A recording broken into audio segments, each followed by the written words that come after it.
Kolegებო, გთხოვთ მოვემზადოთ რეგისტრაციისთვის. გთხოვთ შემოხვიდეთ დარბაზში.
მოვემზადოთ რეგისტრაციისთვის, გთხოვთ ჩართოთ რეგისტრაციის რეჟიმი. ყურადღება, მიმდინარეობს რეგისტრაცია.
რეგისტრაცია გაიარა პარლამენტის 95 წევრმა, კვორუმი არის, ხდომა გახსნილია.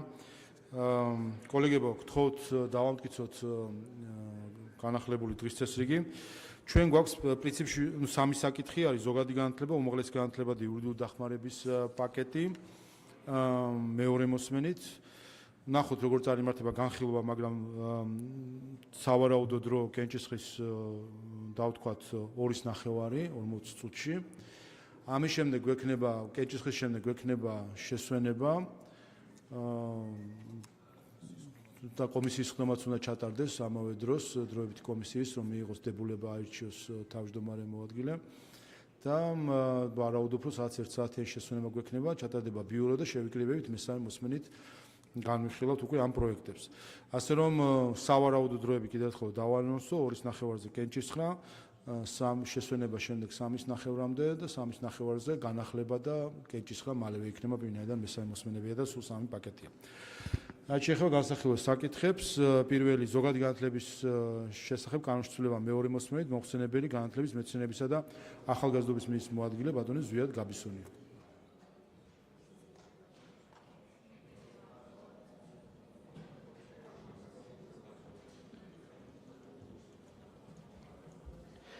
მოგესალმებით, მეორე მოსმენით წარმოგიდგენთ ზოგადი განათლების შესახებ საქართველოს კანონში ცვლილებების შეტანის შესახებ საქართველოს კანონის პროექტს.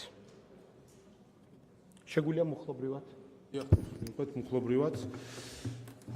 პირველ მოხდთან დაკავშირებით თუ არის ცვლილებები? ცვლილებები არ გვაქვს. კითხვები არ არის. პირველ პუნქტთან მეორე პუნქტი პირველ მოხდის? არ გვაქვს. კითხვები არ არის. მესამე პუნქტი? მესამე პუნქტშიც არ გვაქვს. მეოთხე პუნქტი? მეოთხეშიც არ გვაქვს. მეხუთე? მეხუთეში არ გვაქვს. მეექვსე? მეექვსეში არ გვაქვს. მეშვიდე? მე-7 პუნქტთან დაკავშირებით მხოლოდ ერთ ქვეპუნქტთან იქნა რედაქტირება გაკეთებული. საუბარია თავდაცვის სამინისტროს ლიცეუმთან დაკავშირებით, მოხდა ბატონი ლადოს ინიციატივით მოვახდინეთ დაზუსტება. საუბარია ლიცეუმში 11 წლიანი პერიოდის სისტემატიურ განსაზღვრასთან დაკავშირებით მე-12 კლასის ასე ვთქვათ სარედაქციო ნაწილის გახსნის გარეშე და შესაბამისად ფორმულირება მე-4 პუნქტის სახით ჩამოყალიბდა B ქვეპუნქტად და მე-8 პუნქტის ნაწილში. ბატონო, კითხვები არ არის, მე-8 პუნქტი? არ განხორციელებულა. მე-9?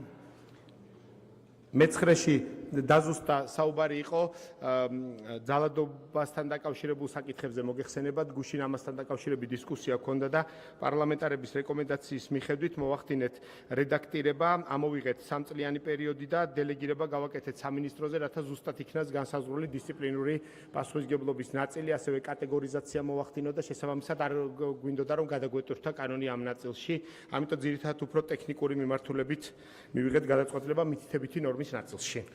მადლობთ, კითხვები არ არის, მე-10? არ განხორციელებულა ცვლილება. მე-11? არ განხორციელებულა. მე-12? არ განხორციელებულა. მე-13? არ განხორციელებულა. კითხვები არ არის, მე-2 მუხლი? მეორე მუხლთან დაკავშირებით მხოლოდ 2 თარიღის დაზუსტება მოხდა გრიფირებასთან დაკავშირებით. კერძოდ პირველი პუნქტის B ქვეპუნქტი 2027 წლის 1 იანვრამდე ნაცვლად იქნება 2028 წლის და G ქვეპუნქტიც ანალოგიურად 2027-ის ნაცვლად იქნება 2028-29 წლები. კითხვები არ არის, მე-3 მუხლი? მესამე მუხლში მხოლოდ ნუმერაცია შეიცვალა, იქიდან გამომდინარე რომ თავდაცვის მუხლი დაემატა. სხვა არაფერი. მადლობთ, კითხვები არ არის, გამოსვის სურვილები არ არიან, ბოდიში, თამარ, არიან სურვილები. დიახ. კარგი, კითხვები, თავმიდერულად მივყვეთ, ბოდიში, ბატონ სუზა. ესე იგი, თამარ ხვედელიან, კითხვა გაქვთ თუ გამოსვლა სურთ? კარგი, მაშინ კითხვაზე სოზარ სუბარი. ლაპარაკია რომ 2026 წელს გაიზრდება აბიტურიენტთა რაოდენობა. ზოგადი განათლების კანონს ვსაუბრობ. უმაღლესების კანონს ხო არ მეკითხებით? ზოგადსაც ეხება ეგ, იმიტომ რომ ვინც ამთავრა, ანუ ერთდროულად როცა უფრო ბევრი ადამიანი დაამთავრებს და ორმაგი იქნება აბიტურიენტების რაოდენობა.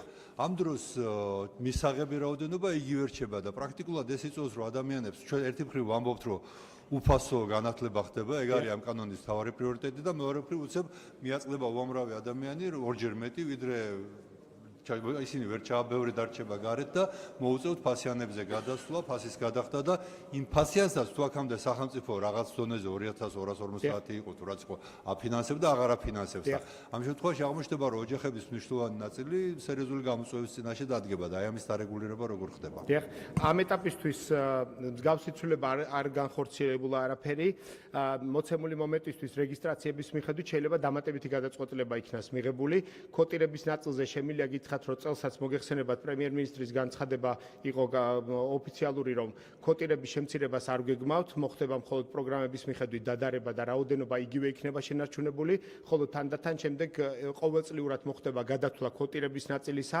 ეკონომიკისა და განვითარების სამინისტრო ყოველწელს მოახდენს შრომის ბაზართან დადარებას ამ რაოდენობისა, ამიტომ ამ წუთას გაგვიჭირდება გითხრათ იმ დროისთვის ქოტირების ნაწილი რა იქნება, თუ დამატებითი გადაწყვეტილებები იქნება საჭირო იმ დროისათვის უფრო მზად ვიქნებით რომ კონკრეტული პასუხი გაგცეთ. ეს პრობლემა ჩვენთვის ცნობილია, რა თქმა უნდა, საუბარია იმ წელზე, როცა მე-11 კლასის გადასვლასთან დაკავშირებით 2 კლასი დაამთავრებს ერთდროულად, ანუ ორმაგი ნაკადი იქნება, შესაბამისად ჩვენ საქმის კურსში ვართ ამასთან დაკავშირებით, უბრალოდ ეხლა ამ ტიპის გადაწყვეტილება არ რელევანტური იქნება, რადგან ქოტირების ნაწილიც 2 წლის მერე რა იქნება, ცოტა რთულია განსაზღვროთ.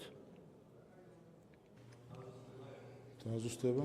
პასუხი გასაგებია, უბრალოდ კიდევ ერთხელ უფრო მკაფიოდ რო განვმარტოთ მოსახლეობას. ანუ იმ წელს, როდესაც 2 კლასი ერთად წავა აბიტურიენტები, ერთად დაამთავრებენ, კვოტირება შეიძლება იყოს განსხვავებული და უფრო მაღალი რაოდენობა შესაძლებელია, თუმცა დამოკიდებულია იმ პერიოდში კვოტირება რამდენი იქნება ზოგადად.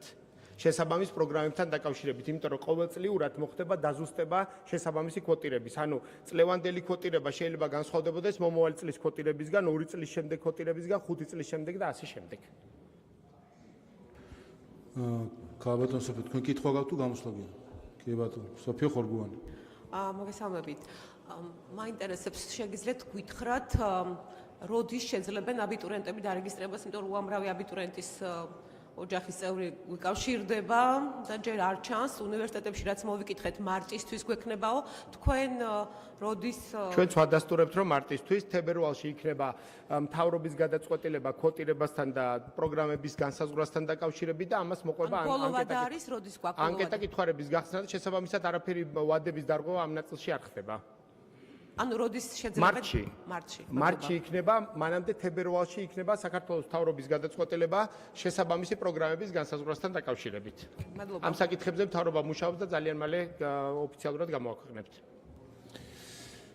მადლობთ, სხვა კითხვები არ არის. ბატონო, თქვენ შეგიძლიათ დაბრძანეთ, გამოსვლის სურვილები არის, შემდეგ გექნება დასმით სიტყვის შესაძლებლობა თუ გაქვთ ამის სურვილი.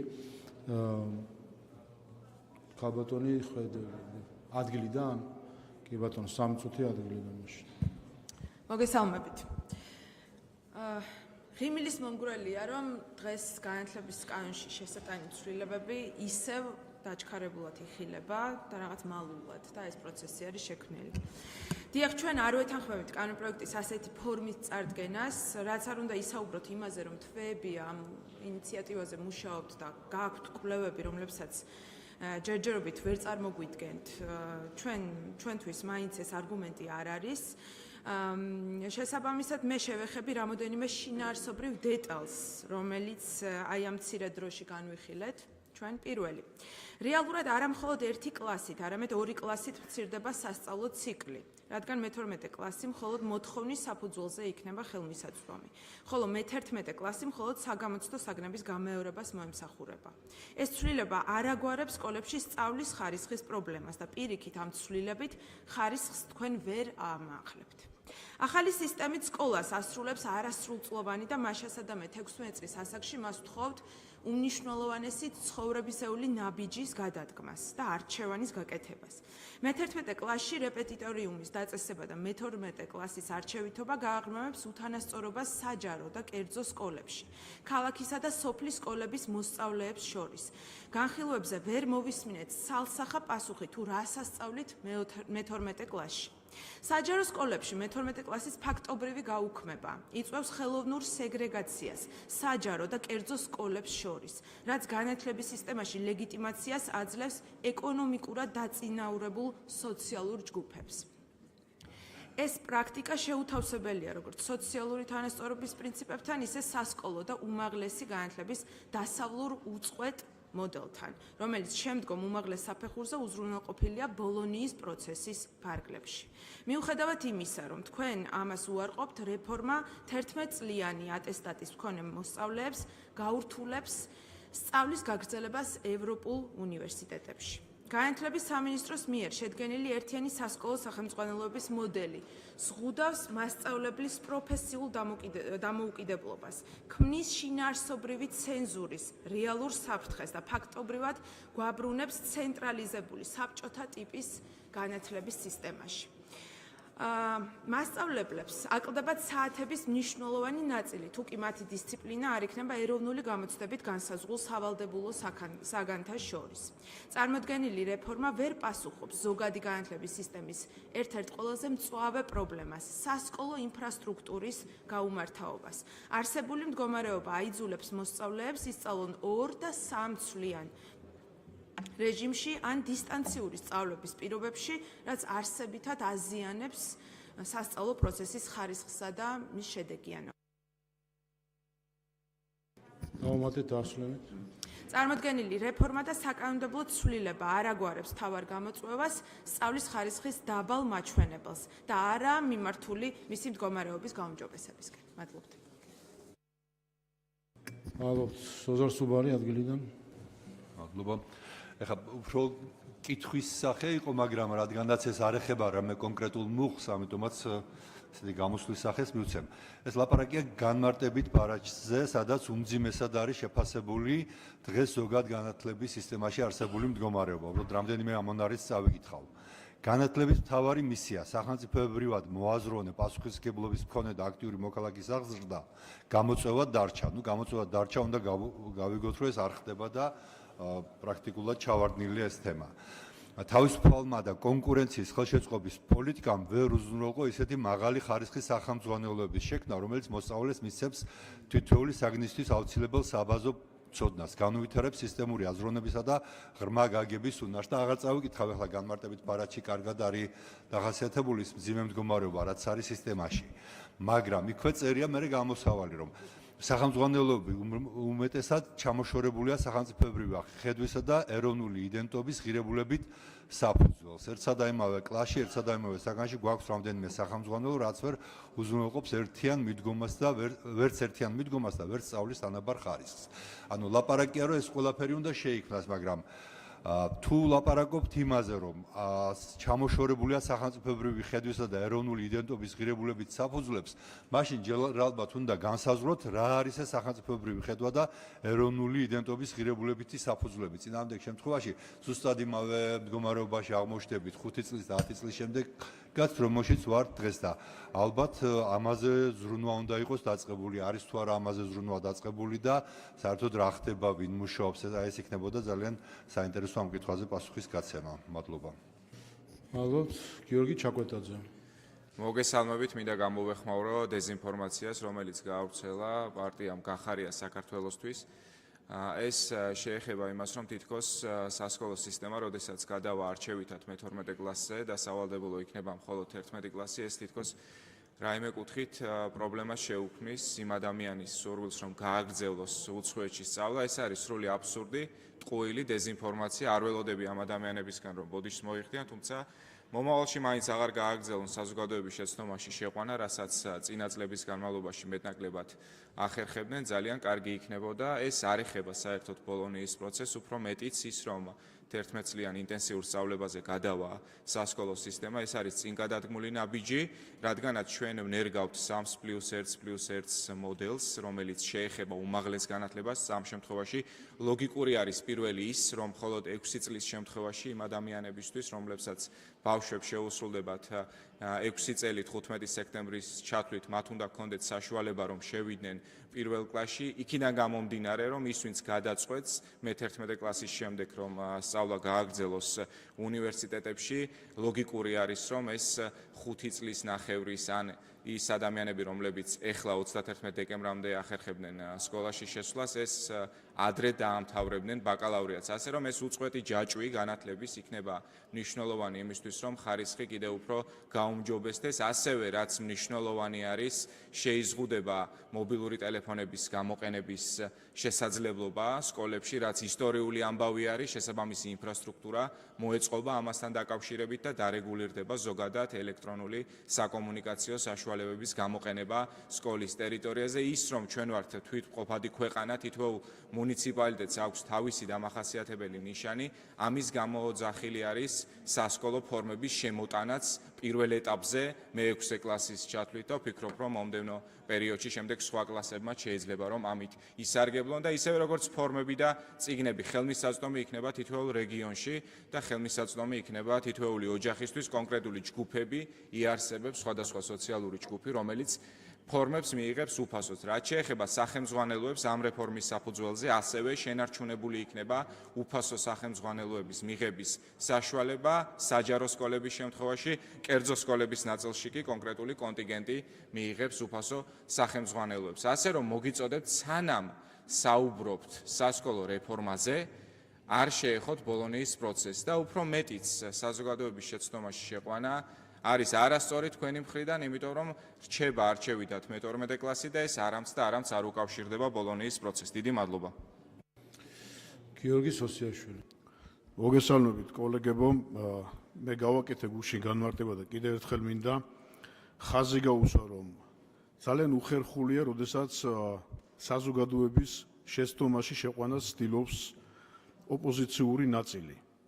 მე ვფიქრობ, რომ განათლების რეფორმა არის ის რეფორმა, რომელიც უნდა გვაერთიანებდეს ყველას, იმიტომ რომ ამაზე აგებული ჩვენი ხვალინდელი დღე, ჩვენი მომავალი და სწორედაც ის გამოწვევები, რომელიც გამოვლინდა და რომელიც საჯარო პრეზენტაციად შედგა და თქვენ მოგეხსენებათ, რომ ძალიან ბევრი საშუალებით გაშუქდა და უამრავი შეხვედრა მიეძღვნა ამას, 8 გამოწვევა არსებობდა ზოგადი განათლების მიმართულებით, ეს გამოწვევები ეფუძნებოდა იმ კვლევას, რომელიც არსებობდა, ჩატარდა და რომელიც აწუხებს ჩვენ საზოგადოებას. დაწყებული ერთიანი სახელმძღვანელოების შექმნით, 11 წლიან სწავლებაზე გადასვლით, იმიტომ რომ მოსახლეობა მას სისტემატურად ითხოვდა და ამ უკავშირების შედეგად ხდებოდა ეს ყველაფერი თავისთავად ცხადია.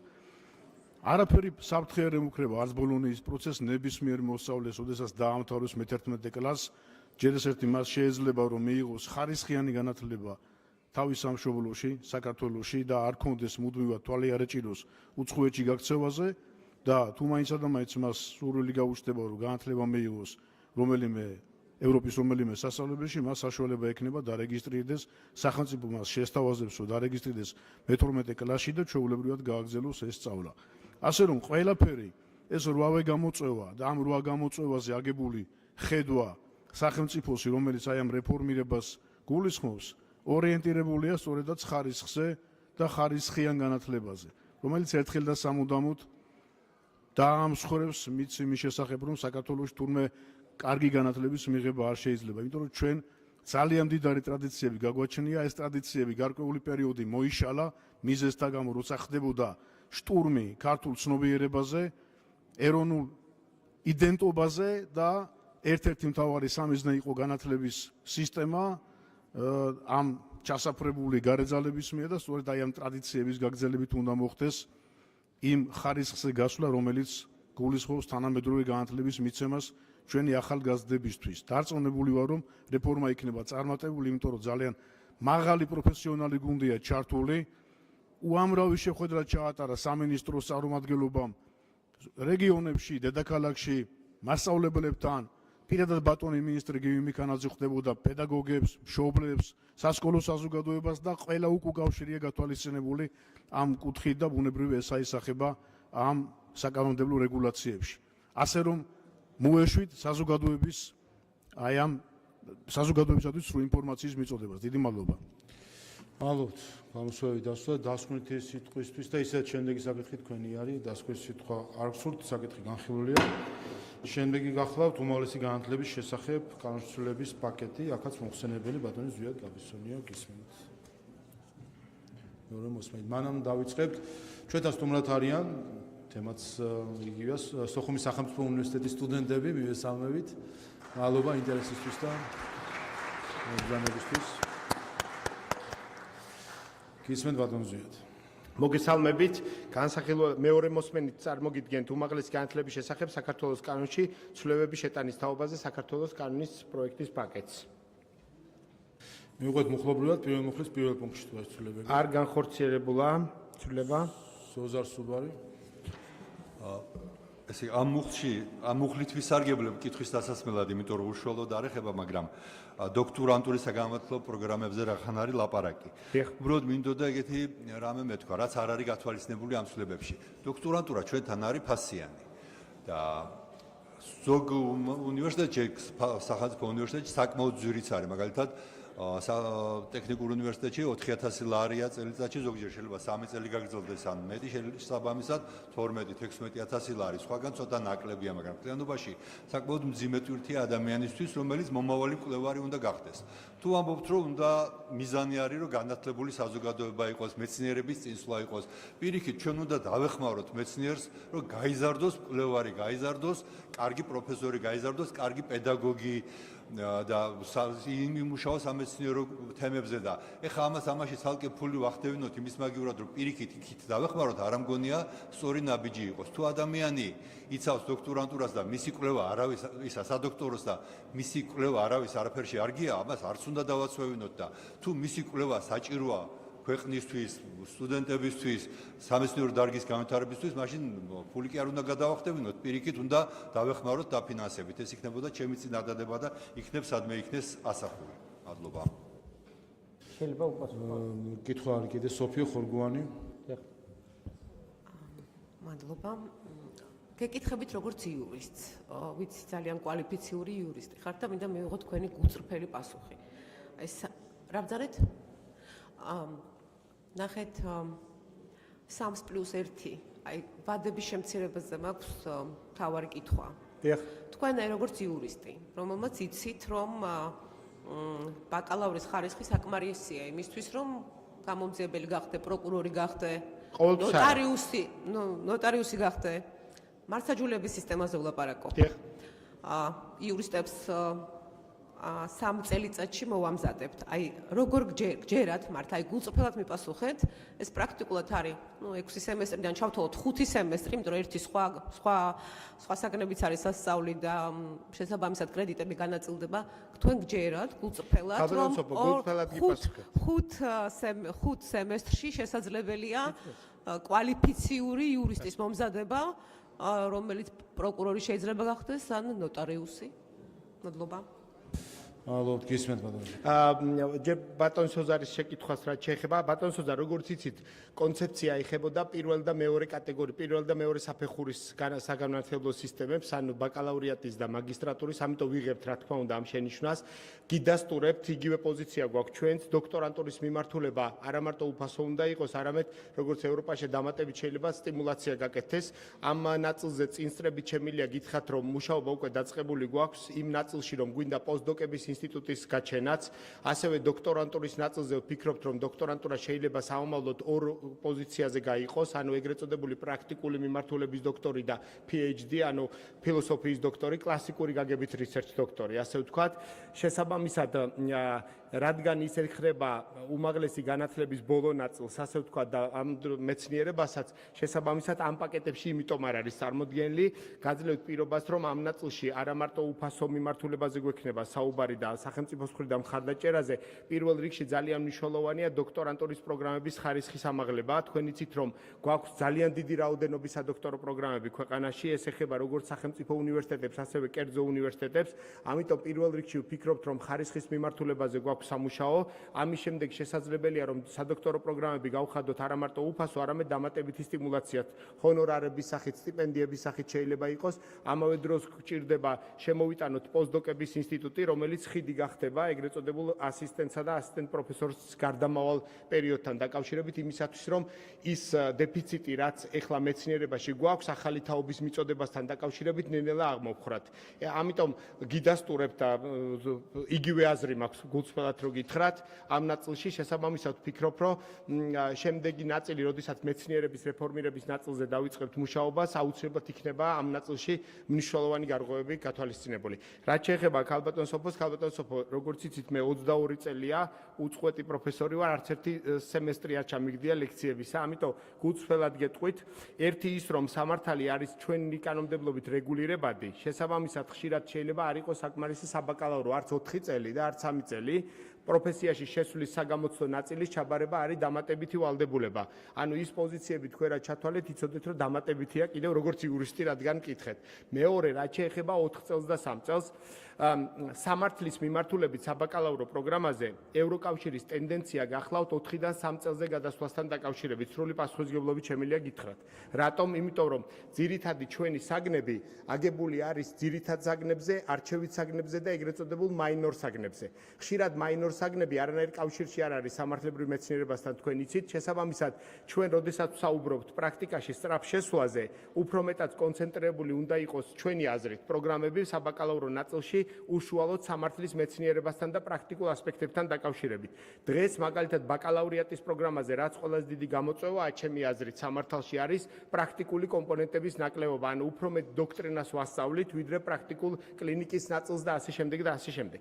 რაც შეეხება მაგისტრატურას, ანალოგიურად +1 მოდელი ვფიქრობთ, რომ არის დღეს ყველაზე მისაღები მოდელი, რადგან +1 მოდელი გულისხმობს პრაქტიკულ, მაგალითად სამართალში LLM-ს, იგივე MBA-ს და ასე შემდეგ, სადაც საუბარია არა ეგრეთ წოდებულ კვლევარ მაგისტრზე, ანუ research master-ზე, არამედ პრაქტიკული ტიპის მაგისტრატურაზე, რომლის დროსაც ხდება არა საკვალიფიკაციო ნაშრომის კვლევითი კომპონენტის შესრულება, არამედ კონკრეტული ნაშრომის, კონკრეტული მიმართულების, მაგალითად ეკონომიკაში კონკრეტული პროექტის ამოხსნა, ასე ვთქვათ. შესაბამისად, ამ ნაწილში ვფიქრობთ, რომ ეს ტენდენცია სწორია, თუმცა აქვე გეტყვით, რომ თუ სამართლიდან გავალთ, არის მთელი რიგი ჩამონათვალი, რომელიც უახლოეს პერიოდში გამოქვეყნდება, სადაც 4 წლიანი იქნება საბაკალავრო პროგრამები, ანუ ის რაც ევროპაში მიღებული არა მარტო რეგულირებაში, არამედ სპეციფიკიდან გამომდინარე და ეს მხოლოდ მედიცინას არ გულისხმობს, იქ არის საშემსრულებლო და ძალიან ბევრი პროგრამები, თავდაცვის მიმართულები და ასე შემდეგ, სადაც საბაკალავრო 3 წლიანი პროგრამას ვერ გაყავს შესაბამის შედეგამდე,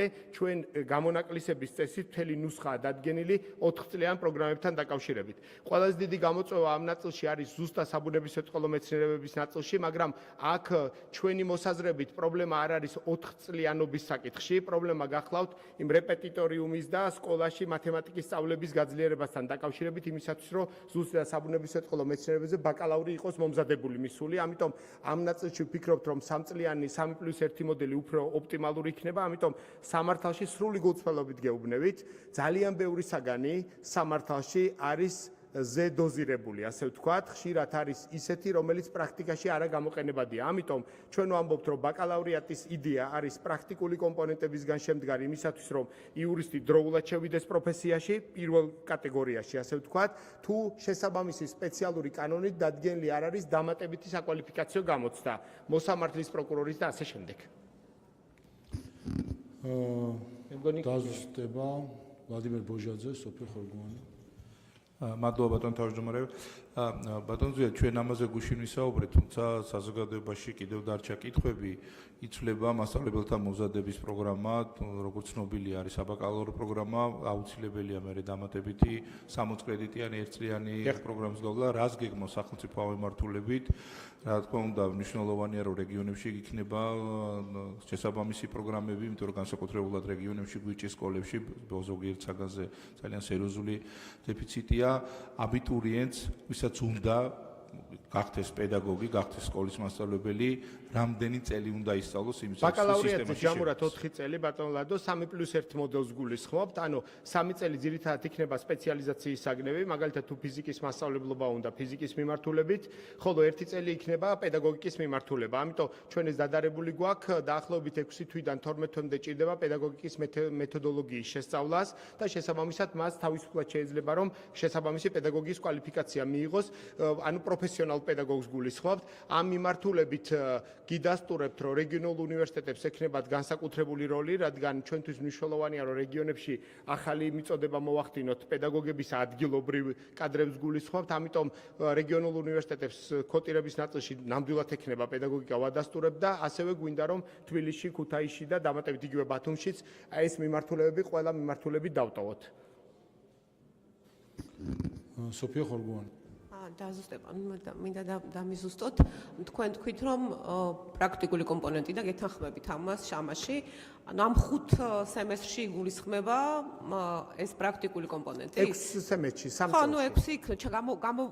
გამოვშიგნე იმ სხვა დანარჩენი კრედიტებისგან, ანუ სხვა არა სპეციფიური კომპონენტებისგან. შემცირება გაინტერესებთ ხო, როგორც მივხვდი, რის ხარჯზე მოხდება 4 წლიდან 3 წლამდე. დიახ, და აი ამ პრაქტიკულს რო დაამატებთ, ეს ნიშნავს თეორიულისთვის ნაკლები დრო სჭირდება. აი როგორ ანაწილებთ ამას და რაც შეეხება მოსამართლეებზე თქვით, მოსამართლეებს სჭირდებათ სამაგისტროს აუცილებლად მაგისტრატურის დასრულება, სამწუხაროდ არა მხოლოდ სამართლის და ყავს დღეს მოსამართლეები, რასაც მაგისტრატურა სხვა სრულად არა თავსებადში ან პირდაპირ არც მომიჯნავი არ არის ისეთი მაგისტრატურა აქვს ზოგს დამთავრებული მოსამართლეებზე, როცა ყავს ასეთი მოსამართლეები, ვისაც მაგალითად ხელოვნების თეორიაში აქვს მაგისტრატურა გაკეთებული.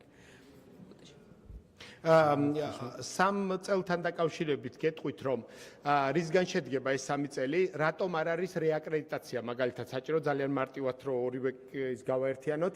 დღეს არსებული მოდელის მიხედვით 4 წელში შედის ძირითადი საგნები, სამართალი რადგან გაინტერესებს სამართალში, შედის არჩევითი საგნები, რომელიც ასევე ძალიან მნიშვნელოვანია და შედის მაინორ საგნები, ასე ვთქვათ.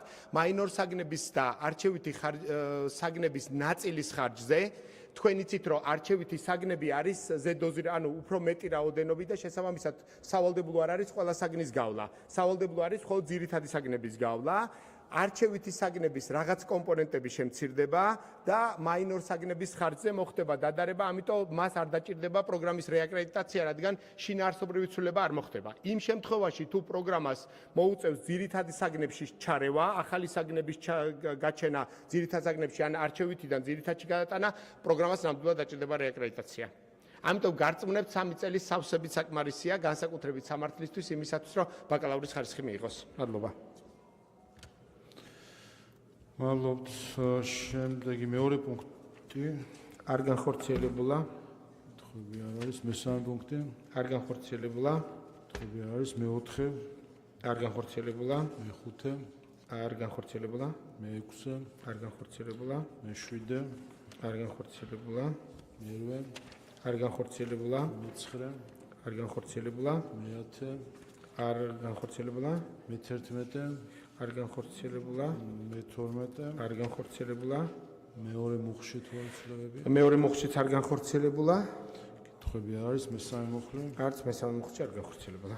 კითხვები არ არის. ამავე პაკეტში განათლების ხარისხის განვითარების შესახებ განსაზღვრება მეორე მოსმენით. პირველი მუხლის პირველ პუნქტში. არ განხორციელებულა, კითხვები არ არის, მეორე პუნქტი, არ განხორციელებულა, მეორე მუხლი.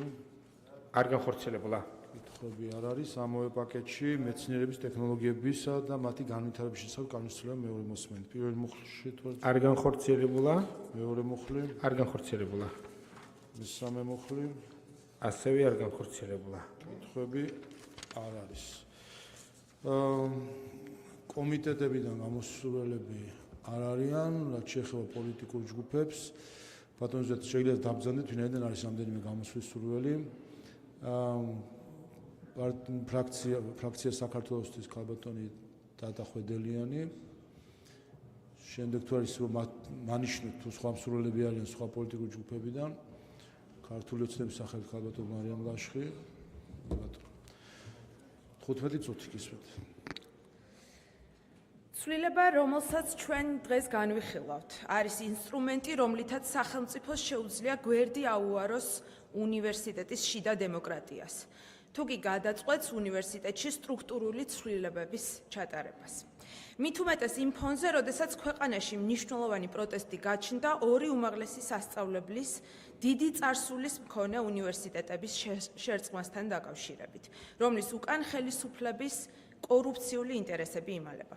ცვლილება საშუალებას აძლევს მთავრობას უნივერსიტეტების გაერთიანების ან რეორგანიზაციის დროს გააუქმოს უნივერსიტეტის ავტონომია და დაამყაროს პირდაპირი მმართველობა. აქამდე სახელმწიფოს უნივერსიტეტებს თავად უნდა აერჩიათ რექტორი, აკადემიური საბჭო და ადმინისტრაცია. ცვლილებით თუ მთავრობა გადაწყვეტს უნივერსიტეტის რეორგანიზაციას, მაგალითად ორი უნივერსიტეტის შეერთებას, მინისტრს ეძლევა უფლება პირდაპირ დანიშნოს რექტორის, ადმინისტრაციის უფროსისა და ხარისხის სამსახურის მოვალეობის შემსრულებლები, ნაცვლად მათი არჩევისა. ამასთან რეორგანიზაციის დროს აკადემიურ საბჭოს ანაცვლებს წარმომადგენლობითი საბჭო, რაც ნიშნავს იმას, რომ უნივერსიტეტის პროფესორ-მასწავლებლები და სტუდენტები, რომლებიც ამ საბჭოებში იყვნენ არჩეულნი, რეორგანიზაციის პერიოდში გადაწყვეტილებებს ვეღარ მიიღებენ.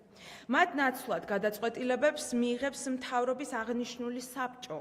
მიუხედავად იმისა, რომ ეს არის დროებითი ღონისძიება, რეორგანიზაციის პერიოდი მთავრობაზეა დამოკიდებული და რეორგანიზაციის დროს პროფესორ-მასწავლებლების კრიტიკული აზრი რეორგანიზაციასთან დაკავშირებით მარტივად განეიტრალდება ხელისუფლების მიერ. ასევე მინდა თქვენი ყურადღება შევაჩერო ევროპულ პერსპექტივაზე. ამ ცვლილებების გათვალისწინებით ევროპული საგანმანათლებლო სივრცე იყო ის ერთი თუ არა ერთადერთი ევროპული სივრცე, რომელშიც საქართველო პრაქტიკულად სრული უფლებებით სარგებლობდა. ეს კანონპროექტი კი ამ მიმართულებითაც გამოწვევებს გააჩენს. წარმოდგენილი საკანონმდებლო ცვლილებები პირდაპირი შეტევაა განათლების ხარისხზეც. სახელმწიფო პოლიტიკური ჩარევით მიზანმიმართულად ბლოკავს საქართველოს გზას ევროპული საგანმანათლებლო სივრცისკენ. ეს გადაწყვეტილებები იზოლაციაში აქცევს ჩვენს ქვეყანას და კითხვის ნიშნის ქვეშ აყენებს ქართული დიპლომების ლეგიტიმაციას მსოფლიოში. ეს არის სტუდენტების მომავლის შეგნებული დაზიანება. მიმდინარე პროცესები, რომლებიც უგულებელყოფს უნივერსიტეტის ავტონომიას, არ რთავს აკადემიურ საზოგადოებას უმაღლესი განათლების რეფორმის შესახებ გადაწყვეტილების მიღებაში. ის ეწინააღმდეგება ევროპის უმაღლესი განათლების ხარისხის უზრუნველყოფის სტანდარტებსაც. ეს კი თავის მხრივ ფუნდამენტურად ეწინააღმდეგება ბოლონიის პროცესის პრინციპებს, რითაც ირღვევა საქართველოსა და ევროკავშირს შორის ასოცირების შეთანხმება და აქ ჩვენ ბევრი სპეკულაცია მოვისმინეთ, რომ ბოლონიის პროცესთან დაკავშირებით არ იქნებოდა გამოწვევები და რეალურად ეს სწორედ მეტყველებს იმაზე, რომ ამ მიმართულებითაც ბევრი გამოწვევა ექნება ამ რეფორმის შედეგად ჩვენს განათლების სისტემას. მე-13 მუხლში დასამატებელი ნორმები, რომ რეორგანიზაციისას უნივერსიტეტის ყველა ორგანოს ნაცვლად თავად ნიშნავენ და ქმნიან მათ მოვალეობის შემსრულებლებს. ასევე არღვევს ავტონომიას, როგორც თქვენს მიერ ნოემბერში წარდგენილი საკანონმდებლო ინიციატივა, რომელიც ეხებოდა კურიკულუმებში და ფინანსების საკითხებში და კვოტების განაწილებაში საქართველოს მთავრობის ჩარევას. კიდევ ერთხელ თქვენს მიერ შემოტანილ კანონპროექტს არაფერი საერთო არ აქვს ქვეყანაში განათლების სისტემის გამოწვევების გადაწყვეტასთან და მას აქვს სამი მიზანი. პირველი, კორუფცია და დღემდე სახელმწიფო უნივერსიტეტების მფლობელობაში მყოფი ქონების, მათ შორის მიწების და შენობების მიტაცება. მეორე, საუკუნოვანი სახელმწიფო ტექნოლოგიური უნივერსიტეტის ბოლომდე მოსპობა და მისი ჩანაცვლება ბიძინა ივანიშვილის 4-5 წლის ასაკის ქუთაისის ტექნოლოგიური უნივერსიტეტით. და მესამე, ქვეყანაში აკადემიური თავისუფლების გაუქმება და პირველი ქართული უნივერსიტეტის, თბილისის სახელმწიფო უნივერსიტეტის უწყვეტი საუკუნოვანი ტრადიციის მოშლა. ეს არის მავნებლობა ჩვენი ახალგაზრდების წინაშე, რომელსაც უმძიმესი შედეგები ექნება და თქვენ ამ ლაქას ვერასოდეს ჩამოირეცხავთ.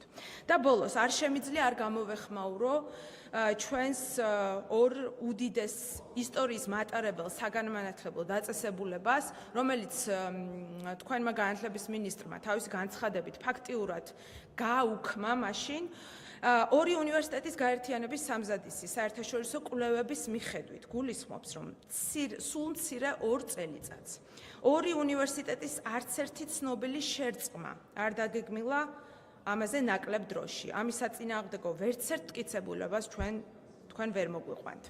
გადაწყვეტილების მიღებამდე კეთდება შერწყმის მიზანშეწონილების ანალიზი, ფინანსური, აკადემიური და იურიდიული რისკების შესაფასებლად. ამგვარი მტკიცებულება თქვენ არ წარმოგიდგენიათ საჯაროდ. მეტიც ის კვლევები, რომლებსაც ჩვენ მუდმივად ვკითხულობთ ჩვენს შეკითხვებში და ასევე საზოგადოება მოითხოვს, საჯარო არ არის. თქვენ ვერ გვისახელებთ ვერც იმ ექსპერტებს, რომლებმაც მიიღეს მონაწილეობა ამ რეფორმის შექმნაში. შეერთების დაგეგმვაზე აუცილებლად მუშაობენ დაინტერესებული მხარეები, აკადემიური პერსონალი, სტუდენტები, ადმინისტრაცია და ასე შემდეგ. ჩვენ სინამდვილეში მსგავსი არაფერი მომხდარა. რექტორებისთვისაც, როგორც ნახეთ, ტელეფონის ზარით განხორციელდა ამ ინფორმაციის მიწოდება, რასაც თვითონ ადასტურებენ განცხადების სახით. ამგვარ ფუნდამენტურ ცვლილებას სახელმწიფო უნდა ხედავდეს მინიმუმ რამოდენიმე წლით ადრე. არც ერთ სტრატეგიაში, არც იდეა, არც თანხები, არც პოზიცია არ არის დაფიქსირებული თქვენი მხრიდან. ერთადერთი კონკრეტიკა საქართველოს განვითარების სტრატეგიაში ხედვა 2030. ამოცანა 6.4.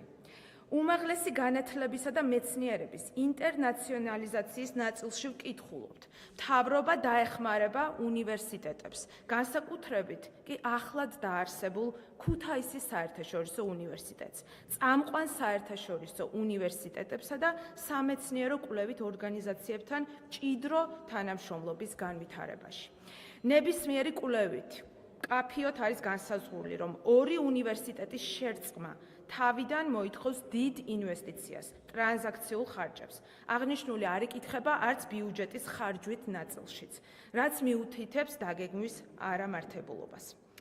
თქვენს პრემიერ-მინისტრს, რომელმაც ვრცელი მოხსენება მიუძღვნა ამ განათლების რეფორმას, Eagle Hills-ის პროექტთან ერთად, აი ამ შენობაში, სწორედ ნოემბერში, არც მას უთქვამს არაფერი ამ გაერთიანების შესახებ, იმიტომ რომ მასაც არ ქონია ინფორმაცია ამის შესახებ.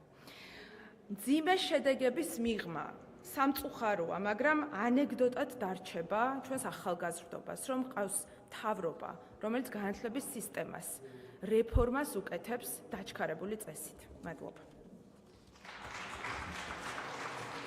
მადლობთ. ოპოზიციიდან სხვა მსურველები არ არიან გამოსვლის, უმრავლესობიდან ქალბატონი მარიამ ლაშხი.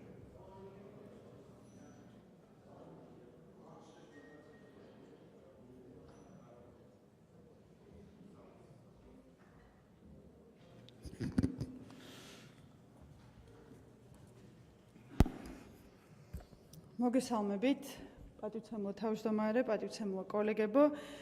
დღეს ნამდვილად არის ისტორიული დღე, ვინაიდან მეორე მოსმენით განვიხილავთ იმ მნიშვნელოვან კანონპროექტს, რომელიც არის განათლების რეფორმა, რომელიც არის ჩვენი ქვეყნის განვითარების ხერხემალი და რომელზეც სამწუხაროდ ჩვენი ოპონენტების მხრიდან არც ერთი საგნობრივი არგუმენტაცია არ წარმოუდგენიათ. აქ უნდა ითქვას პირდაპირ ის, რომ თქვენი არგუმენტაცია, პატივცემულ ოპოზიციონერო, არ არის არგუმენტაცია, ეს არის ლოზუნგების, ნაკრები, ფაქტების გარეშე. პირველი, სადა თქვენი მტკიცებულებები. თქვენ გვეუბნებით, რომ ბლოკავს ევროპულ გზასო. მაგრამ სად არის ერთი ევროპული დოკუმენტი, ერთი ევროკომისიის განცხადება, ერთი საერთაშორისო ინსტიტუციის შეფასება, ან თუნდაც ბოლონიის პროცესის ახსნა განმარტება, სადაც კაფიოდ ვკითხულობთ, რომ ბოლონიის პროცესი პირველ რიგში ეხება უმაღლეს განათლებას და ბოლონიის პროცესი გულისხმობს თავსებადობას და არა წლების რაოდენობას. მათ შორის შემიძლია გაჩვენოთ არაერთი ევროპული ქვეყანა, იქნება ის რუმინეთი, ბულგარეთი, ხორვატია თუ არა ერთი სხვა, რომლებსაც აქვს მათ შორის 11 წლიანი სწავლება და რომ ვიცოდეთ, ანუ ის ქვეყნები, ევროპული ქვეყნები იზოლაციაში არიან, ან რომელიმეს დიპლომი არ არის აღიარებული და არ არიან ჩართული სამუშაოში. მეორე ეს არის ცრუ ბრალდება, როდესაც კორუფციაზე საუბრობთ და როდესაც მიწების მიტაცებაზე საუბრობთ, როდესაც ამას არ აქვს არგუმენტი, ეს არის პირდაპირი შეურაცხყოფა, რაც სამწუხაროდ ბოლო პერიოდის განმავლობაში გუშინდელი განცხადებებიდანაც თქვენი პარტიის ხელწერა გახდა, როდესაც არგუმენტები არ გაქვთ პიროვნულ და მათ შორის ოჯახის შეურაცხყოფებზე გადადიხართ. გითხარით კონკრეტულად კანონპროექტის რომელ მუხლში, რომელ პუნქტში, რომელ სტრიქონში დაინახეთ რაიმე ტიპის მსგავსი მექანიზმი, დაასახელეთ და წარმოადგინეთ ის იურიდიული ანალიზი, თუ თქვათ ეს არ არის შესაძლებელი, მაშინ მოეშვით ცილის წამებას და პოლიტიკურ манипуляციას. მესამე თქვენ ახსენეთ ავტონომიის დარღვევა. აკადემიური ავტონომია კანონპროექტით ხელშეუხებელია და საბჭოების შემადგენლობა, აკადემიური პროგრამები, სამეცნიერო კვლევები და სხვა ყველაფერი რჩება უნივერსიტეტის ხელში. კონსოლიდაცია არის ერთ-ერთი მნიშვნელოვანი ნაწილი, რომელიც უნივერსიტეტის განვითარებას ხმარდება და ეს არ არის ავტონომიურის დარღვევა. მსგავსი ტიპის ოპტიმიზაცია მომხდარა კემბრიჯშიც, ოქსფორდშიც, სორბონაშიც და სხვა განვითარებულ უნივერსიტეტებში, რომლებიც დღეს უკანახობენ განათლების მიმართულებებს. თქვენ ასევე ახსენეთ ტექნიკური უნივერსიტეტის ჩანაცვლების საკითხი ქუთაისის უნივერსიტეტით. არ ვიცი რატომ არის ასეთი კომპლექსი ამ ქუთაისის უნივერსიტეტზე და რატომ არ ხდება აღიარება იმ უდიდესი გადაწყვეტილების და იმ ისტორიული ინვესტიციის, რომელთაც ქუთაისის უნივერსიტეტი არამხოლოდ თვითონ შინაარსობრივად და მიმართულებით ძალიან დიდ ცვლილებებს მოახდენს, არამედ რეგიონის განვითარებისთვის უდიდესი როლი იქნება და თუ თქვენთვის რეგიონების განვითარება არის შეგნებული დაზიანება, მაშინ თქვენ უბრალოდ არ გესმით თანამედროვე საგანმანათლებლო პოლიტიკა. თქვენ ახსენეთ ასევე დიპლომატების და დიპლომების არალეგიტიმურობა. კიდევ ერთხელ ჩამოთვალე მე ევროპული ქვეყნები, რომლებიც ევროკავშირის წევრები არიან და რომლებსაც აქვთ ასევე 11 წლიანი სკოლა, ბოლონიის პროცესი, ისინიც არიან ჩართულები და მათი დიპლომები არის ლეგიტიმური და ესეც კიდევ ერთი ტყუილია. და ბოლოს თქვენ ახსენეთ ლაქა. ახალგაზრდების წინაშე რეალური ლაქა ახალგაზრდების წინაშე არის ის, როდესაც პოლიტიკოსი ნაცვლად იმისა, რომ შინაარსობრივად, საგნობრივად ჩართული იყოს როგორც საკომიტეტო განხილვაში, ჩართული იყოს და ის მას, რაზეც ხელებს იშორს მართვალ გუნდზე, თავად იყოს ჩართული და სულ მცირე ნახოთ, რამდენი შეხვედრა ჩატარდა, როგორც აკადემიურ სექტორთან, თუნდაც გუშინ განხილვების შემდგომ თბილისის სახელმწიფო უნივერსიტეტის აკადემიურ პერსონალთან იყო შეხვედრა. გუშინ წინ ტექნიკური უნივერსიტეტის აკადემიურ პერსონალთან იყო შეხვედრა. ახლაც აი ამ ჩვენი განხილვების პარალელურად მიმდინარეობს სტუდენტებთან შეხვედრა. ეს კიდევ ერთხელ მიუთითებს იმას, რომ ერთი რომ თქვენ პასუხისმგებლობა არ გინდათ აიღოთ და პასუხისმგებლობის არაღების გამო თქვენ თითებს სხვა მხარეს იშვეთ. თუ ამის გაკეთება შეგიძლიათ, თქვენ ხართ პარლამენტის წევრები, რომლებსაც გააქვთ იგივე ლეგიტიმაცია, იგივე ინსტრუმენტები, რაც მმართველ ძალას იმისათვის, რომ მოახდინოთ სწორედ იმ რეკომენდაციების აღსრულება, თუმცა თქვენი მთავარი ძალა მხოლოდ შეურაცხყოფაში და სხვების მხარეს თითების გაშვებაშია. მიუხედავად ამ ყველაფრისა, ჩვენ ქვეყანას ყავს მმართველი ძალა, პასუხისმგებლიანი ხელისუფალი, რომელიც არ ფიქრობს პოპულისტურ აქტივობებზე და იმ მოკლევადიან პოპულარულ რეფორმებზე, რომელსაც შედეგები მხოლოდ დღეს მოაქვს და რომელზეც მხოლოდ აპლოდისმენტების დაკვრა შეიძლება იმ გაკრიტიკების საფუძვლად, არამედ ჩვენს ქვეყანას ყავს ხელისუფალი, რომელიც ფიქრობს მის შვილიშვილების მომავალზე, იმისათვის, რომ უზრუნველყოს ხარისხიანი მაღალი სტანდარტის განათლება.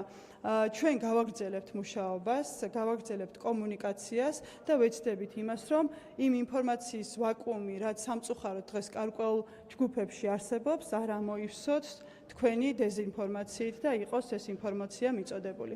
კიდევ ერთხელ დიდი მადლობა, წარმატებას უსურვებ ჩვენ ქვეყანას, ჩვენ გუნდს, მადლობას მოვახსენებ სამინისტროს აქტიური და დაუღალავი შრომისათვის, იმისათვის, რომ ყველა მნიშვნელოვანი ასპექტი იყოს გათვალისწინებული და ჩვენ ვინაიდან ოპოზიციისგან ვერ ვისმენთ იმ შესაძლო საკითხებს, რაც შეიძლება გამორჩენილი ყოფილიყო განხილვების პერიოდში, მე მოვუწოდებ ასევე ჩვენი გუნდის სხვა წევრებსაც, რომლებიც არა მხოლოდ განათლების კომიტეტის წევრები არიან, მაგრამ აქვთ უშუალო შეხება ჩვენს მოსახლეობასთან, გავითვალისწინოთ ყველა ის წუხილი, ყველა ის შენიშვნა თუ რეკომენდაცია იმისათვის, რომ ეს რეფორმა იყოს სრულყოფილი და მაქსიმალურად იყოს დაცული ჩვენი შვილების საუკეთესო ინტერესი და ჩვენ ქვეყანას ყავდეს ძლიერი ხელხემალი იმ ინტელექტუალური რესურსით, რაც ჩვენს ქვეყანაში არსებობს. დიდი მადლობა.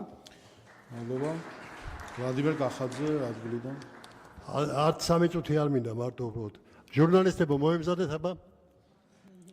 ყველა მოემზადეთ, ჩაწერეთ, არ დაგავიწყდეთ, რასაც ვიტყვი, სიტყვა არ გამოგჩეთ. არის გძენის ნათქვამი. გეძღვნებათ სულ ყველას, ოპოზიციონერებს განსაკუთრებით, ჟურნალისტებს და თქვენ მშობლებსაც და ბაბუაბაბიებს უცხოებით უყავთ. გახსოვდეს, რომ გაქვს ერთი ენა და ორი ყური.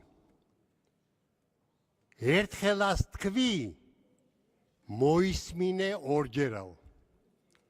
ჩემო ძვირფასებო და საზოგადოების დიდო ნაწილო. არაფერს არ ისმენთ, არ გინდათ გაიგონოთ, სამწუხაროდ, პოლიტიკური დაკვეთაა, თავში არაფერი არ შეუშვათ, რაც საღიაზრია და ილაპარაკეთ მარტო ყველაფერიო. ენის ჭკუაზე ატარეთო სამყარო.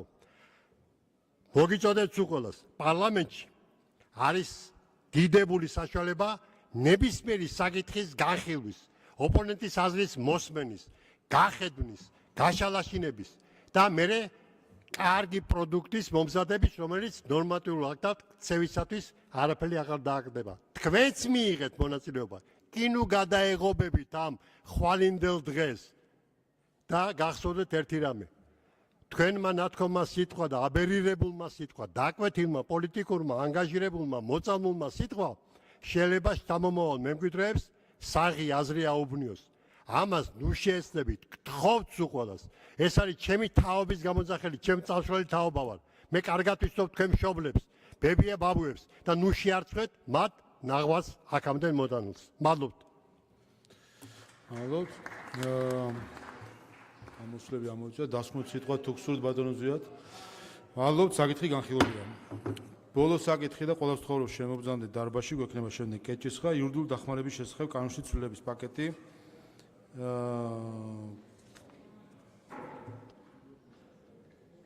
პირველი მოსმენით. მოხსენებელი ბატონი არჩილ გორდულაძე. ბატონო არჩილ. კოლეგებს ცხოვრობს შემოხვიდეთ დარბაზში ამ პროექტის შემდეგ გვექნება კეჭისხა.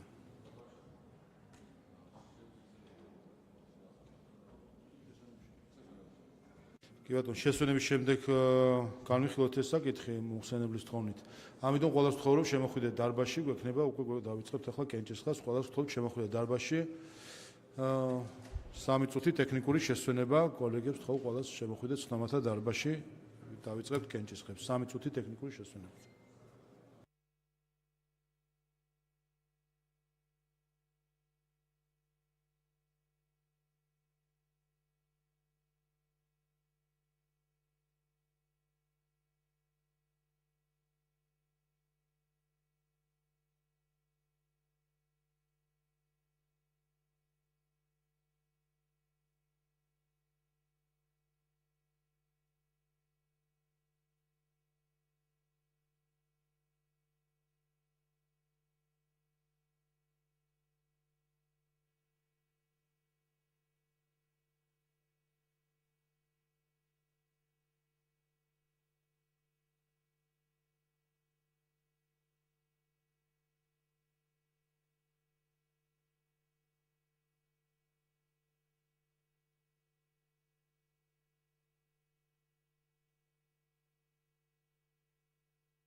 ხდომა განახლებულია. გთხოვთ მოემზადოთ რეგისტრაციისთვის. ყველას ვთხოვ კლავ შემოვიდნენ დარბაზში.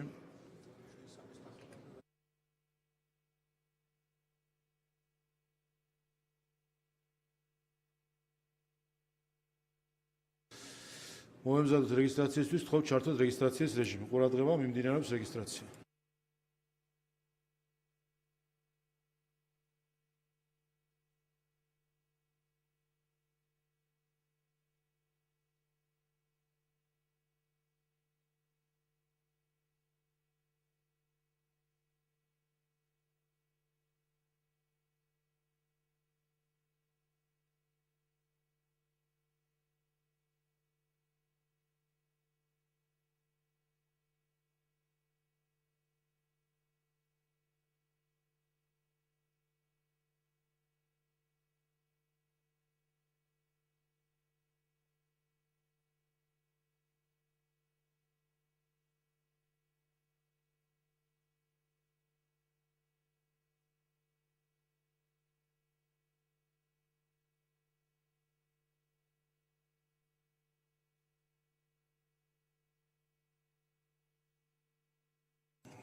რეგისტრაცია გაირა პარლამენტის 97 წევრმა, კვორუმი არის, ვიწყებთ კენჭისყრებს, ორი საკითხია კენჭისყრები.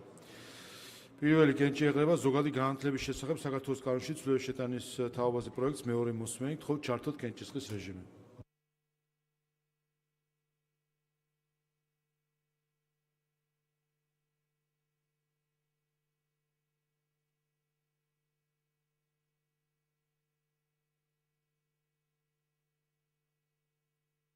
ოთხმოცდაექვსი მომხრე 10 წინააღმდეგი პროექტი მეორე მოსმენით მიღებულია.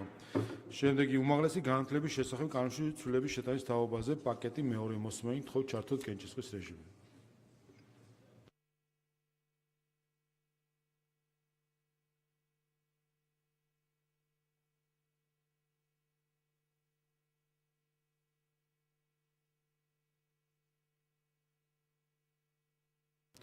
ოთხმოცდაექვსი მომხრე 10 წინააღმდეგი პაკეტი მეორე მოსმენით მიღებულია. კოლეგებო, ორს უკრია 10 წუთი ახლა, ასე გავაკეთოთ, რომ შევისვენოთ ჩვენ 3 საათამდე, 3 საათი განვაახლოთ ხდომა, მანამდე ჩატარდება დროებით კომისიის ხდომა, კომიტეტის ხდომა, განათლების კომიტეტის ხდომა მესამე მოსმენისთვის, 3-ს რომ 5 წუთი დააკლდება, იქნება ბიუროს ხდომა, 3 საათზე განვაახლებთ პლენარის ხდომას და მალევე გვექნება რამდენიმე წუთში მესამე მოსმენით კენჭისყრები, ამიტომ გთხოვთ ყველას, რომ 3 საათზე ყველა ვიყოთ დარბაზში. შესვენება 3 საათამდე.